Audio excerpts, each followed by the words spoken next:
Constructive Thinking is a podcast by the Progressive Contractors Association of Canada. My name is Stephen Hamilton, and I'm the Director of Public Affairs Ontario for PCAC. Today we'll be talking with the Ontario Road Builders Association on the big issues and trends impacting the road building industry in Ontario, including procurement, safety, and training the next generation of workers. This program was taped on May 21st, 2025. I hope you enjoy. Hello, everyone. Thank you for joining us today. I am here with Steven Crombie. Steven Crombie is the Senior Director of Public Affairs for the Ontario Road Builders Association. It's very exciting to have you on the podcast today. So before we begin, maybe if you want to talk a little bit about, I'm sure a lot of our members know who ORBA is, the Road Builders Association. We'll call it ORBA from here on out. But if you want to give a little background about the association, your involvement, your role there, obviously kind of a similar association to the Progressive Contractors Association, but there's obviously some differences. For sure. Well, thanks, Stephen, so much for inviting me on to Constructive Thoughts. I'm an early fan, and listening to some of the episodes previously, it's such a fantastic, refreshing, new piece of content in the industry. So we're certainly excited to be here today. ORBA we certainly like to think of ourselves as one of the leading voices in Ontario's transportation infrastructure sector. Our members, which we're proud to say has recently grown to over 300 proud, maintain and build Ontario's roads, bridges, other public sector infrastructure, and ultimately the highways that move goods and services across the province. Our sector employs over 56,000 workers and contributes over $5 billion to Ontario's GDP. So although something that folks don't think about, it's a major part of Ontario's economy. Fantastic. So you've been there for a little bit now. Last week, we saw the province table a budget, a very large budget, over $200 billion worth of spending. In keeping with this government's themes and approach with infrastructure, this was also a good budget, I would say, for likely your industry. We'll get into that, or your side of the industry. A lot of money there. What was your initial reaction when the budget came out? Look, this government has doubled down on its commitment to invest in the transportation of goods and services, and much of that infrastructure funding, the $200 billion figure that you referenced, is directed into both rapid transit and traditional highway infrastructure as well. Province has certainly doubled down on Highway 413, ensuring that those processes to get shovels in the ground are expedited and reasonable. We're seeing tremendous progress on Bradford Bypass, of course, the 401 tunnel, but northern highways as well. There's a commitment to Highway 11 and 17, those corridors that are going to help unlock the Ring of Fire, and Highway 69. It's a stretch of highway, for folks that are unfamiliar, that connects Parry Sound to Sudbury, and we see that as a meaningful step to beginning to unlock the north in an impactful way. So we couldn't be more thrilled.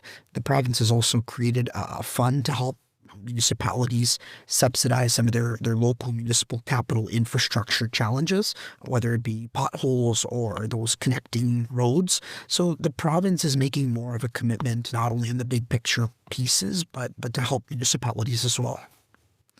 So one thing we saw the province, obviously big dollars in terms of the actual capital spend, not just this fiscal year, but over the next 10 years. But there was also a lot of language around training in the budget, specifically countering American protectionism, tariffs, retraining workers. The government's also doubling down on the Skills Development Fund, which provides unique opportunities for training that typically isn't done by, let's say, colleges or universities. So it gives an opportunity for associations, unions, and others to take more of a proactive approach on the file. Is that something that your members have taken advantage of, the Skills Development Fund, in the past? It's been around for, I believe, 4 years now, starting kind of in the start of COVID. Is that something that's impacted your members? Is that something your associations had an eye on? Yeah, absolutely. And thank you for bringing it up. We at Orba identified the Skills Development Fund as an opportunity for our association to engage in government grants, and how do we as an association deliver greater value for our membership. November of 2024, Orba began the process of engaging in an application for the Skills Development Fund. We are excited to announce that we have launched the Ontario Infrastructure Academy, which is funded in part by the Government of Ontario through the Skills Development Fund. And this is a training program that will be tailored and customed to the road building sector in Ontario. Stephen, as you're well aware, that the roles and responsibilities in the road sector typically are of the voluntary trades. And so much of this training really is dependent on the organization in which that worker works. So because it's not a formalized certificate of qualification of sorts, we wanted to be able to deliver for our membership training that actually translates to job readiness.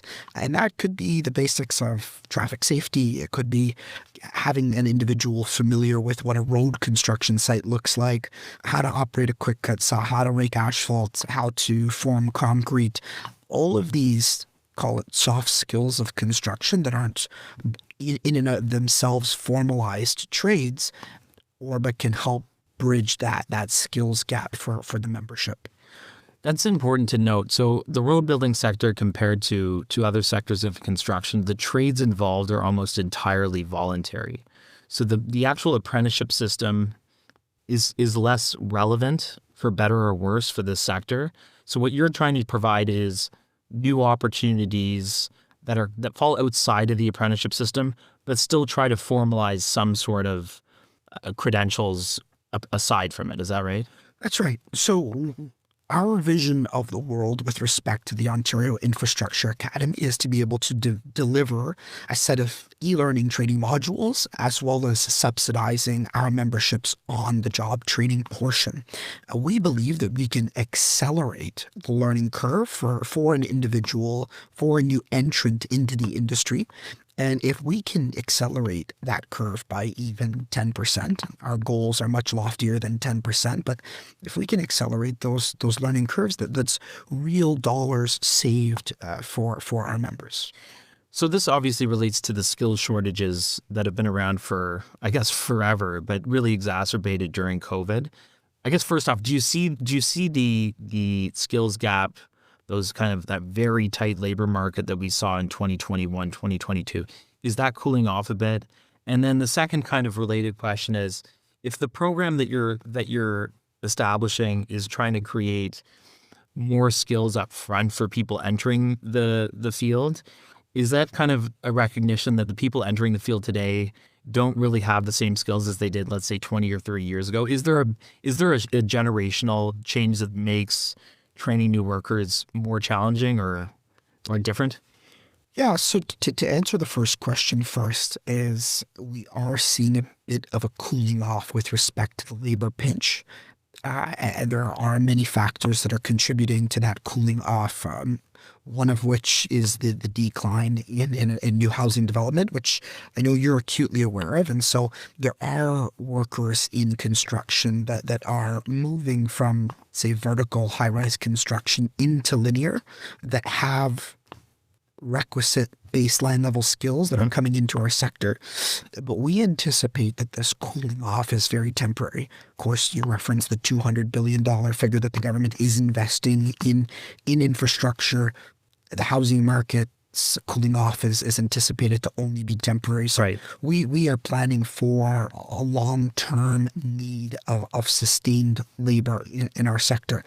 With respect to the skills gap today versus decades ago, this is anecdotal, but what we hear from our membership is folks historically have had some familiarity with basic hand tools. And whether that was, working on a carburetor at your house or taking apart, certain household items, that typically doesn't exist as much as perhaps historically it has. And I know for myself, I didn't have a lot of interface with working on cars or changing brakes or tires, for example. So Sure. any experience with hand tools in general was completely net new for me, and I think that's a very familiar story with folks entering construction nowadays. And so maybe an individual has never touched a chainsaw or seen a loader or handled a concrete saw. These are all new. So we're starting from a different place with respect to familiarity of tools than historically the industries had in the past. I think that's important to note, right? Because especially in the voluntary space, if they're not going through a formal apprenticeship system and they're just they're starting completely fresh, their family's not in the industry, like there's so many different hurdles to navigate when they're entering. I guess through the Infrastructure Academy, going back to that, do you see kind of a job placement program, job matching? Is that a component of it? Absolutely. It's a critical component of it. We have a mandate within the Ontario Infrastructure Academy to actually place a certain number of workers in full-time paid positions. So while the training is critical, the job placement piece is of equal significance. So would this job placement, would this be just for ORBA members, or do you see it going to the broader industry? For now, we want to be reasonable in its scope. So we've targeted the ORBA membership, and we believe that it's a value add and to being an ORBA member, of course. But in the long term, to your point, if we have a model of success and something that is working, we would love to see this grow well beyond ORBA, the membership, and even the sector. Construction is a big industry. And so if we have a proof of concept, we certainly want it to grow. Very interesting. Just switching gears a little bit here. If you look at the ORBA website and kind of the key themes and key files that you're dealing with, transportation, infrastructure, environment, labor, which we discussed, safety, there's one there called capital transparency.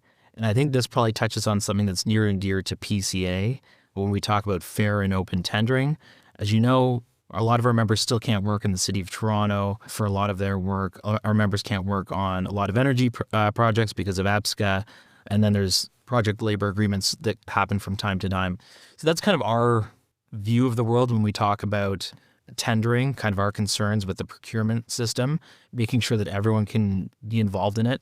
How does ORBA see that file? I think it's great it's there. It's one of your 5 or 6 key files. When you put that there, what does that mean for ORBA? I think there's alignment between the two organizations with respect to fair and competitive procurement practices. ORBA wants to ensure that purchasers of construction allow all qualified bidders to participate in their markets, particularly when it's taxpayer dollars. We of course support contractor performance evaluations. We support pre-qualification process, bonding, and financial rating systems. But where a contractor has demonstrated competency, whether it be financial expertise or safety, that they have fair access to markets. I think that's great. We're aligned. I think if you go back to 2019, when the government introduced Bill 66, which did open up competition in places like the region of Waterloo, Hamilton, and Sault Ste. Marie. We believe the work really isn't complete there. There's still opportunities to make things more open for not just PCA members, but for the non-union sector as well. So we think there's still opportunities there. And I do know that ORBA was a supporter of that legislation in 2019, which is fantastic. In terms of other issues within the procurement system, things like community benefits, all these kind of newer issues that are emerging within procurement, I assume ORBA is kind of agnostic with respect to what the contract looks like, if it's a private-public partnership, if it's a traditional procurement. I assume you're somewhat agnostic on that, but are there any other issues on the procurement end, or I'll use your terminology, capital transparency, that you think could be improved upon? Sure. Not just from the provincial level, but also the municipal. Yeah, of course. Well, I think you brought up a great issue that we've started to engage with more and more, and that's the community benefit agreements. understanding that there is a tremendous opportunity with community benefit agreements because, as referenced before, we do have a labor pinch. And there are folks, typically marginalized or historically underrepresented folks, that would be a fantastic fit for our sector and for our industry. The challenge is, from a procurement perspective, is the way in which these requirements are written into contract documents. They are oftentimes hiring targets specifically to execute a single project versus creating long-term workforce development opportunities. And what I mean by that is, if you're paving 2 kilometer stretch of road here Ontario, and you're required to hire 10 individuals that have self-identified as historically underrepresented, well, that's a provision of a contract that most contractors could fulfill. But if the next year's road resurfacing project does not recognize those individuals as part of your targets, well, you're now creating built-in incentives to turn over those workers that have been given a meaningful opportunity and hire sort of the next cohort. So we want to see community benefit agreements built and adopted in a way that's reflective of the nature of our work, but encourage long-term career and workforce development opportunities. I completely agree. And looking at your membership, and your membership runs kind of the spectrum, right? They're large road building contractors, general contractors, as well as union, non-union. You run the gamut, right? So you kind of probably stay out of a lot of labor relations issues historically. But in terms of the community benefits, I think that's important because a lot of what we see is just kind of checking a box when there's hiring just to fulfill those requirements. But like, in terms of what are the long-term opportunities that you're creating within communities that maybe they just haven't been exposed to construction and there's not kind of a history there. And obviously it's all hands on deck in terms of getting people into construction. There's still lots of opportunities. So I think that's important. That needs to be long-term. There's a lot of municipalities that are in this space. And I think from PCA's perspective, we just hope they walk and not run. Like, there's a lot to learn here. But in terms of just establishing a strict quota system does seem to me a little putting the cart before the horse. You know what I'm saying? So we want to make sure there are opportunities for everyone in the system before you kind of do something more punitive. But to be honest, there aren't really too many examples of this, I think, that have gone wrong in Ontario. Internationally, I think there's a lot of issues, but Ontario less so.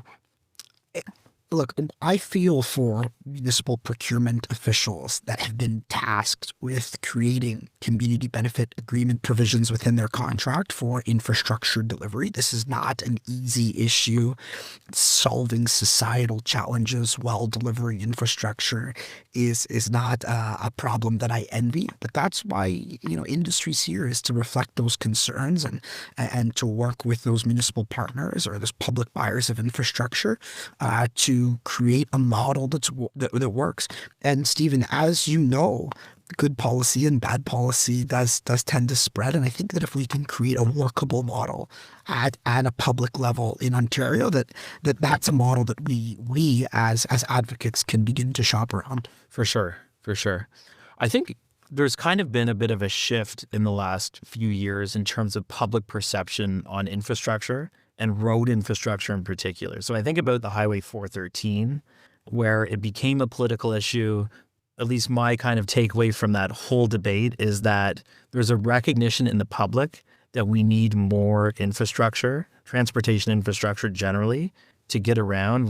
I think the amount of gridlock really is, from an international perspective, just going to and from work, it really is just awful. So I think public perception is what you see on the road. So we see support for the Highway 413. The real big one that this government's looking into is the tunnel under the 401. Do you have any thoughts on that? Obviously, this is something that I assume your association, I know your association is supportive of, but in terms of getting people around faster, how do you see large projects like that, not just creating jobs, but, establishing those long-term transit nodes? Because, I think historically, if you look at the 90s, 80s, for instance, there really wasn't a lot of investment in that kind of infrastructure, and we're paying the price for it today. Certainly. Well, to the end of your point, Stephen, we are certainly paying for the sins of our past and not investing in infrastructure.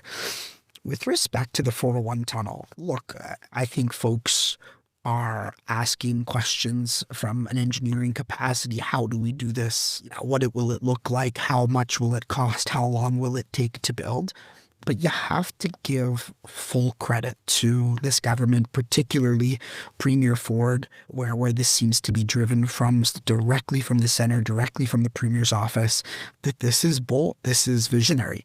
This is a project that will create a legacy, not only for, of course, this government and the beneficiaries of the infrastructure, but for Ontario and Toronto writ large globally. This will be the longest east-west express tunnel in North America once complete.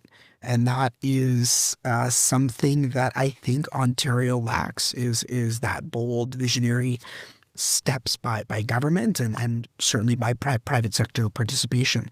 So it's going to be a big challenge, and a lot of questions will continue to be asked of this project. But again, full credit to this government for being bold and being aspirational at its infrastructure objectives. For sure. I think that's important to know, because people can kind of pick apart certain aspects of it or question certain aspects of it. But I think it's important to have the vision and the ambition on these things, and certainly the political will, which this government does on that project in particular, but a whole bunch of other infrastructure projects. So I think they're starting from the right place, a recognition that we're behind the 8 ball in terms of the investments here, in terms of, building new transportation infrastructure. So full kudos to the government for that.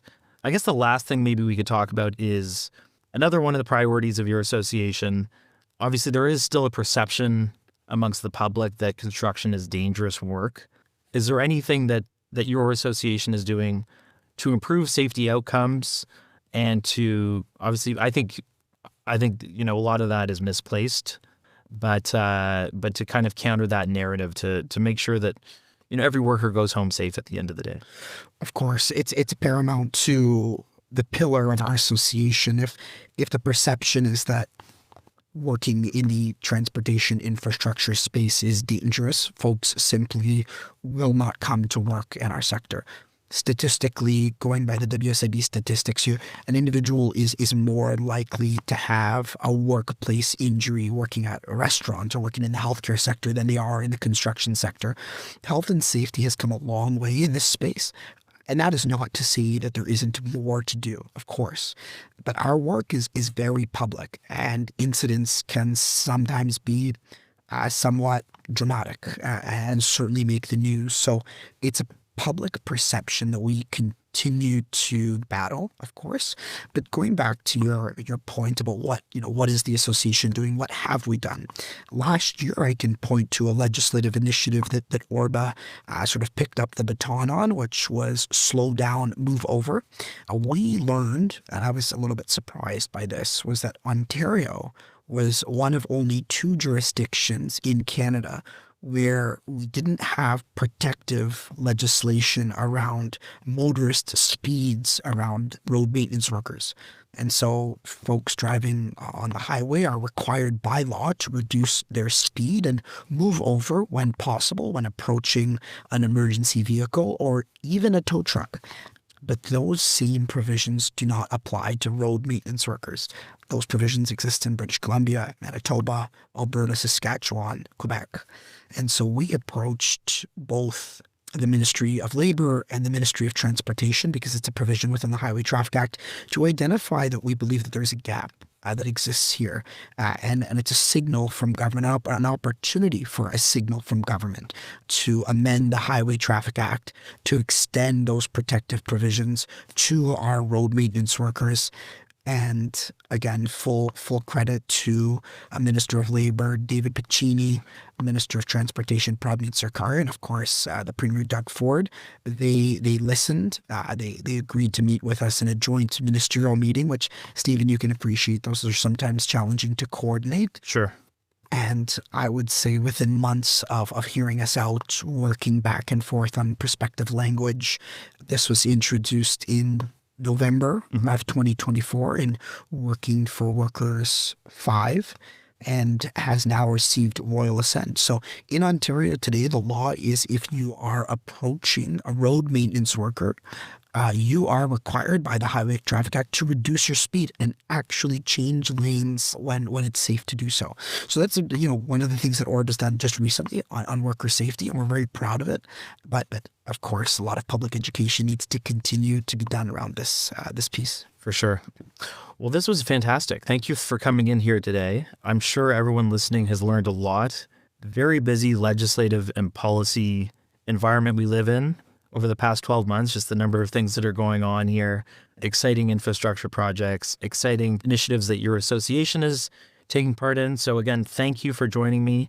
Hopefully you can come back another time when you can update everyone on the Ontario Infrastructure Academy. So thank you for joining us today. Of course, Stephen, and thanks so much for having us. We look forward to being back, and this has been a great opportunity for us as well. So thank you.